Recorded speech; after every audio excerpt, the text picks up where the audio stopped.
Good morning, everybody, and welcome to this webinar. Just wait for everyone to join. In the meantime, I should do some introductions. This is a series of webinars, and so you probably know our panelists already if you've joined before. We're joined by the 6 Seconds team here, Josh Friedman, who is the CEO of 6 Seconds and president and one of the co-founders, and Michael Eatman, a preferred partner of 6 Seconds, part of the DEI consulting partnership that OESIS and 6 Seconds have launched together. This is a welcome, both of you. This is a very important series that we're doing, and I'm really kind of pleased by the way we're doing this with a series of articles on Intrepid. Here you are seeing the initial article on Intrepid that launched this. And we were discussing Quadrant 1 and Quadrant 2, and today we're discussing Quadrant 3. What is important about this discussion is really that last year, when the protest took place in the summer, many schools actually launched all kinds of initiatives, and there has been an incredible push towards DEI. We, as organizations, talked about this in detail, and we felt that there was an important gap that needed to be filled. And that gap really relates to building a plan when you haven't done all the work necessary to build that plan. And that's really what this is about, because it is our fundamental belief that most DEI plans have been built around recruitment. And many schools are on their second or third DEI executive. And many schools are now finding that some of the policies and practices and vocabulary and other initiatives that they have launched are a little bit too early. In fact, we've seen a little bit of that pushback in recent articles in The Atlantic and elsewhere. And those articles really focus on some parent negativity, that they haven't really been prepared for this. So that's a bit of a background to this. I'm going to ask you guys to, first of all, before we get to Quadrant 3, and Quadrant 3 is the beginning of that word program that is part of this, this graph here. Before we get to talking about Quadrant 3, give us a little bit of the sense of why you frame this in this way, would you, Josh, Michael? Sure, I'll be glad to start. As we're thinking about the personal development and social emotional resources that are needed in that third quadrant, so as someone who has had background as a DEI professional and senior leader in organizations, the programming piece is something that we think of, like what physical things do we put in place that will create change? I believe that the cultural competence and the social emotional skill development is a part of what I think some people used to call the soft skills, which really now are the hard skills, because what we're discovering is that these systems of oppression that we faced anew and just more recently, sexism, ageism, racism, we need to have a head, heart, and hand ability to deal with, to engage them. And so the personal development becomes very difficult if we hire someone, or if our strategy is around a product, if it's around the product alone and we don't understand the material. And so I think the personal development is for both individuals as well as the organization, and it's very relational. And so that's kind of my initial perspective around why we need this quadrant. I was talking to somebody yesterday who's been working in DEI for 30, 40 years. And she said, there have been many times over the last years where these issues kind of come up to the surface, and institutions, schools, businesses, government go and say, oh, we need to hire some DEI officers. We need to hire somebody to fix this. And then people come in being told, oh, we need to make change. We need you to drive this change.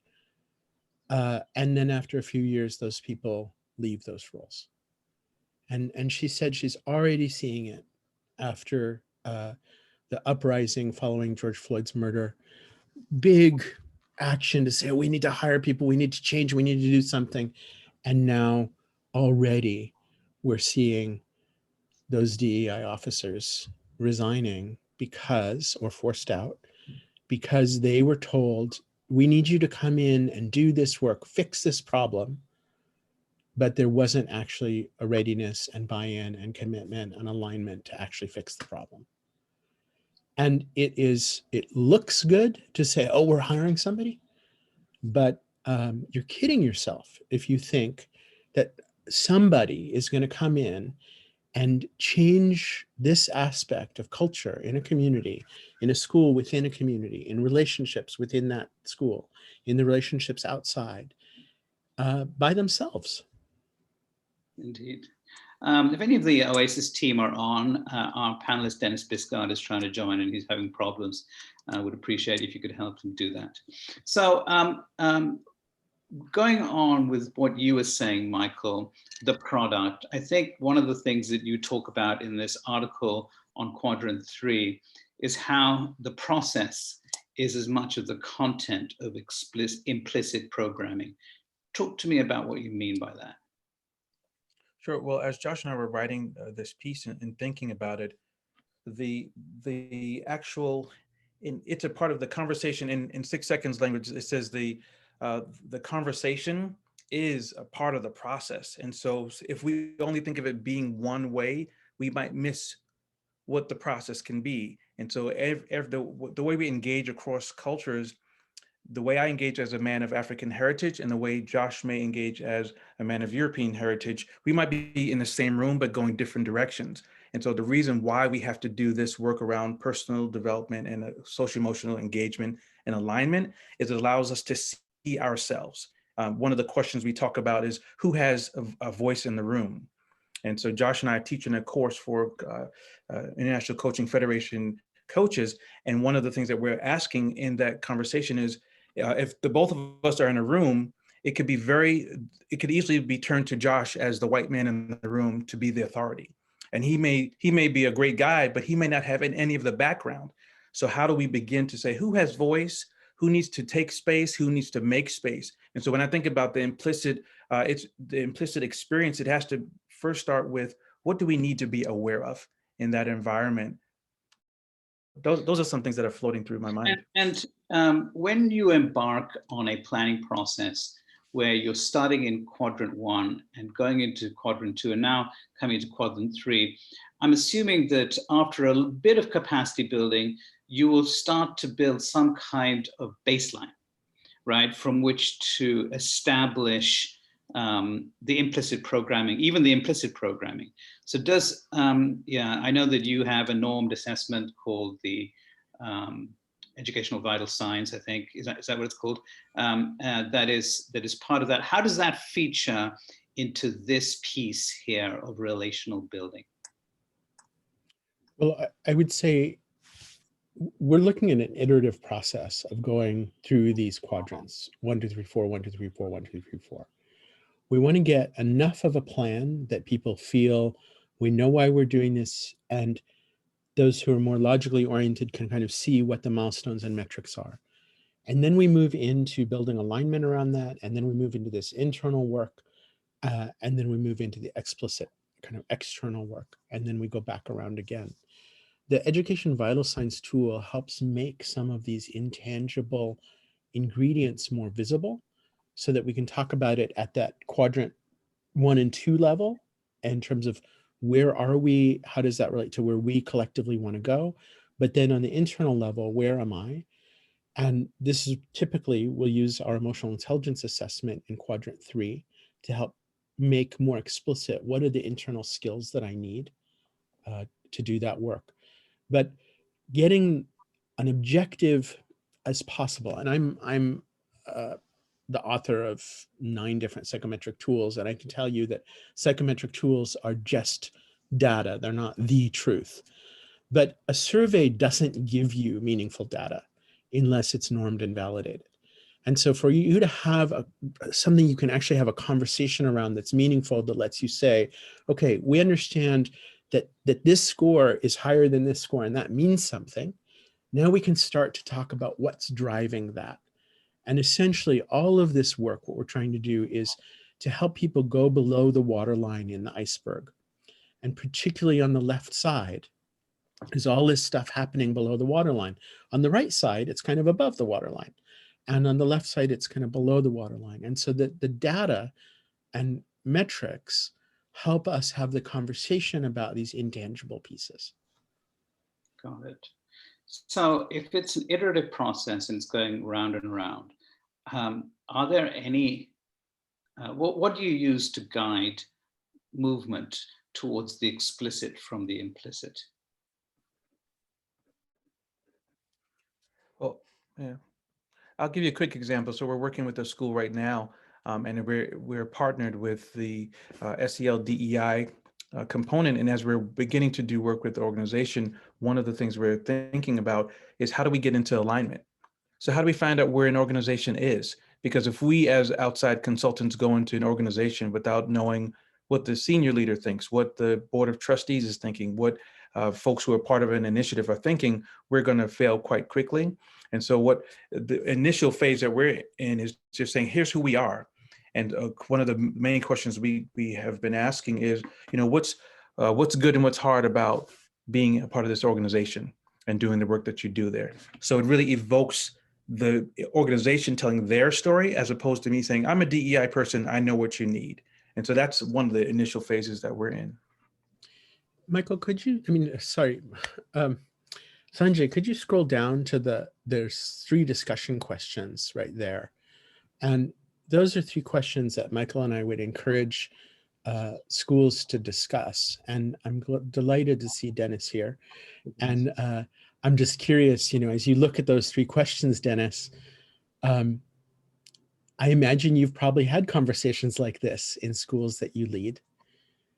And I suspect that might answer Sanjay's question. Like when you talk about these kinds of questions, what happens? I'm sorry I came in a little late. I had to figure out how to rejoin the conversation. I certainly have had, plenty of these conversations. I think what's interesting to me is there certainly are marginalized groups or groups or individuals who are not as close to the epicenter as others. There's a tricky balance between victimization, feeling marginalized, and having a sense of agency. And it's just a very interesting dance. The way I tend to look at communities I'm part of is I like the concept of a communal table, so that you don't have always the leader, but you have people gathering around the table. And like in a hardness conversation, who leads conversation, who sits back, how do you make space for the voiceless at the table? Other organizations, it's a matter of trying to have everybody just face in the same direction, right? And some people are sprinting, some people are crawling. But right now, I find it very interesting when, yes, there's a marginalization, but how can you both be marginalized and embrace the agency that you do have, right? And it's very tricky, and I can see in both sides. Yeah, well, and as a white man, despite being a CEO, despite being certified as a master coach, I find it difficult to lift my voice in this conversation. And every single time I do this, including right now, I worry that there are people who are saying, well, what do you know about this? This is not part of your lived experience. And that is all true. And racism, sexism, ageism affect me too, as much as it is that I recognize I'm insulated from that by my privilege. And figuring out, just saying it, talking about this is hard. And I think that it's ironic that somebody like me with the positionality that I have still finds it hard to lift my voice in this conversation. And I don't know how it is for you, Dennis, as a head of school, for you, Michael, as a extremely qualified practitioner in this space. Sanjay is somebody who's done a tremendous amount of scholarship and leadership in this area. These are not easy conversations. I actually look at the 3 of you as the real experts and the real scholars, and I have life experience, right? And what I mean by that is I happen to be biracial. I happen to be an immigrant. I happen to have an accent. I happen to be an adoptee. I happen to have white siblings and black siblings and Asian siblings. And my life experience, which I'm oftentimes very open about sharing, actually allows me an entry point into the intangible. And people will attach meaning to whatever it is, right? Okay, the guy speaks German, the guy's a basketball player, the guy's adopted, what have you. And even I have a privilege, right? Because I'm light-skinned, in the United States, and certainly it's interesting kind of where people are within in the overall system. So I have both privilege, but I also have a life story that I'm able to use, I think, both to my advantage, but also to the advantage of the communities I've been part of. Very Dennis, interesting.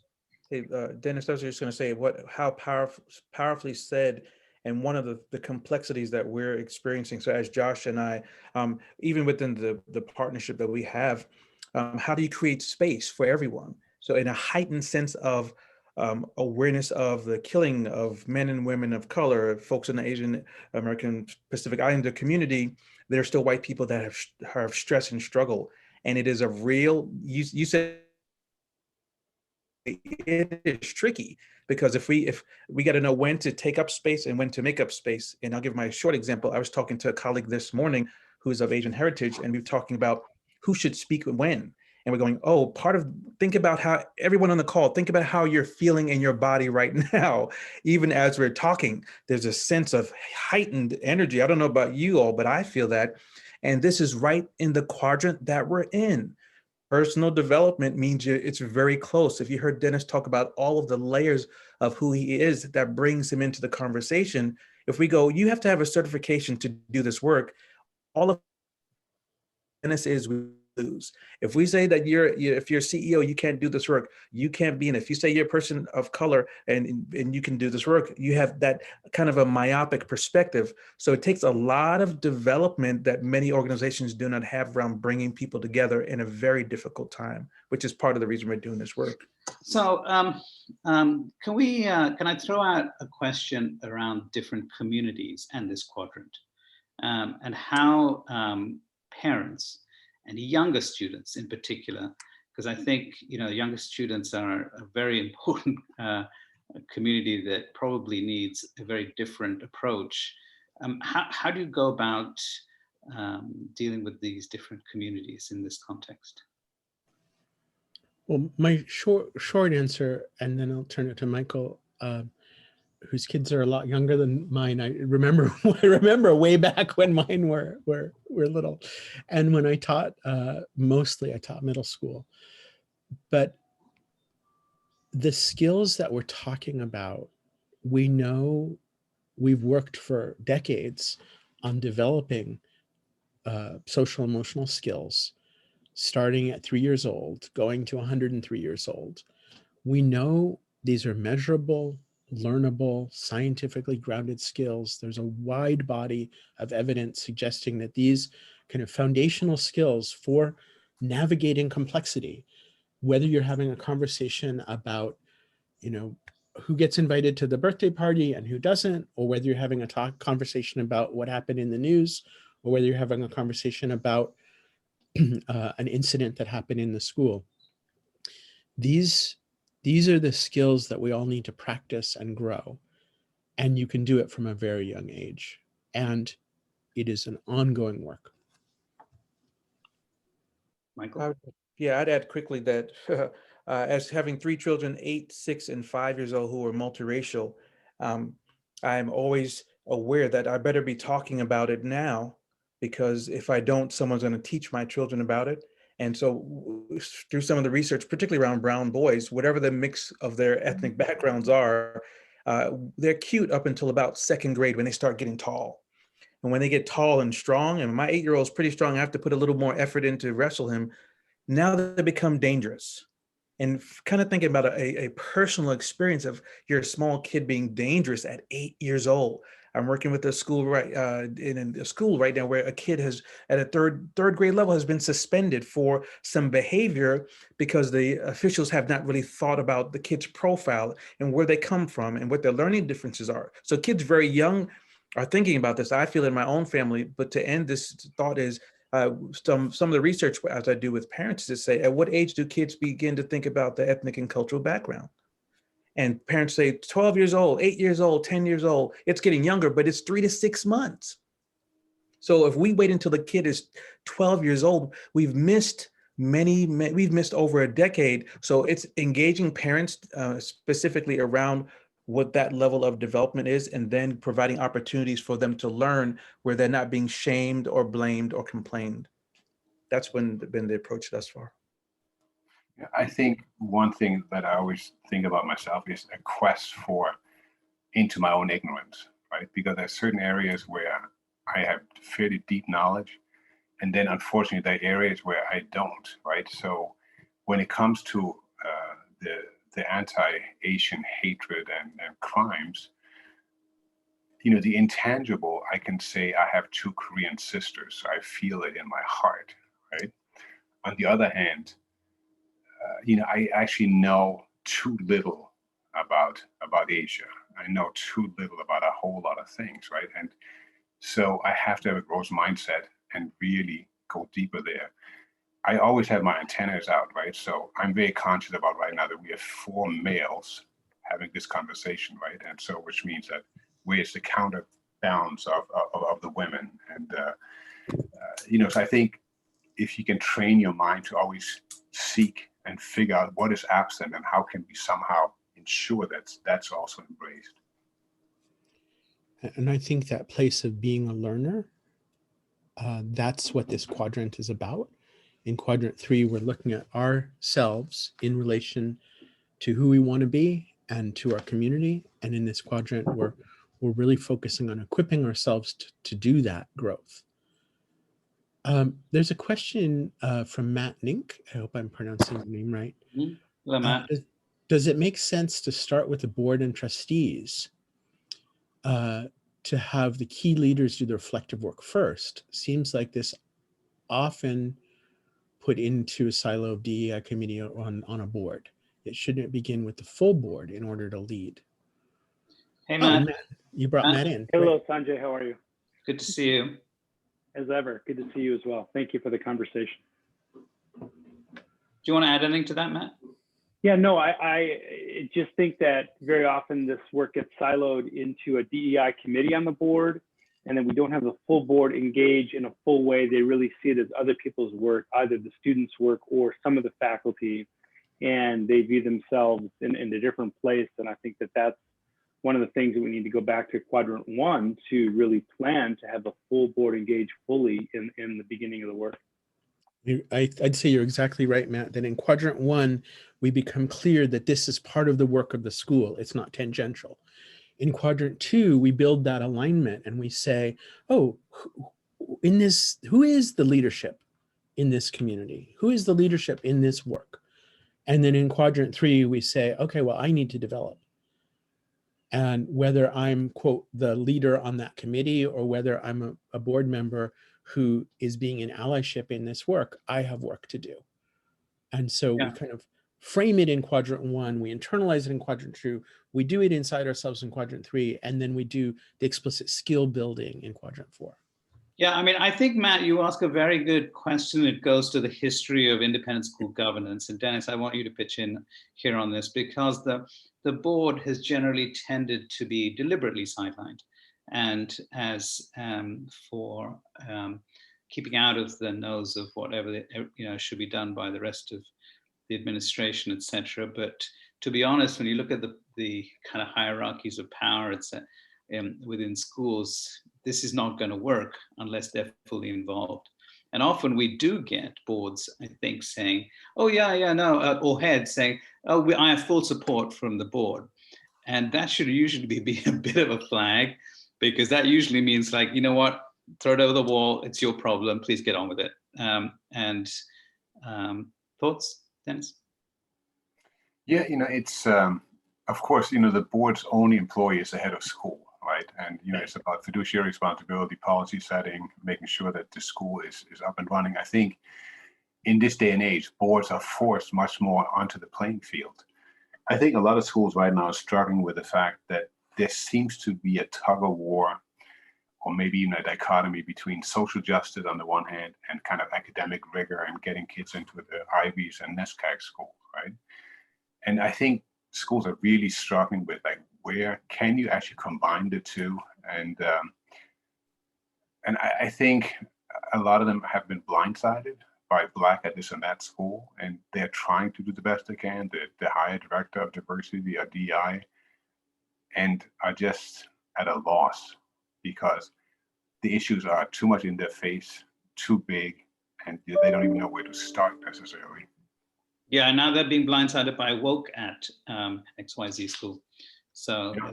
as a counterpoint to. And I think some of the schools that are having the hardest time are actually some of the progressive ones. This is actually part of their DNA, but it's so much in their faces that, you know, being a little bit more conservative school right now may actually navigate this space a little bit easier. Yeah. And Matt, to your point, I think the success that I've had with organizations has really been starting with the head of school and saying, if we're going to do work with the organization, we have to have the buy-in of the board of trustees, the chair of the board of trustees. We have a conversation with that person, he, she, or they, because if they're, as we said, if they say they're on board, if they're not really on board, or if it's to a DEI committee, first of all, to develop a DEI committee, that takes a lot of training. And so I've seen successful models where the board itself has some committed training around DEI. Experiences, not just, you know, once a quarter, but a dedicated time to do that, where also you can then train your board of trustee committee to do work with the board. So now it expands the voice of the DEI director or that team, and it's cycling through the board as part of the commitment that they have as trustees. We're running out of time. Let me just add one thing, Sanjay, which is, if you imagine in a school somebody coming in and saying, okay, we're doing this program. Is there going to be let's just say it's a program about understanding race, a critical race theory class. All right, that's in quadrant 4. Somebody comes in and says, we made this decision, we're doing this. Who is going to support that? Who is going to resist that? Who's going to see, oh, this is part of our mission, or this is taking us away from our mission?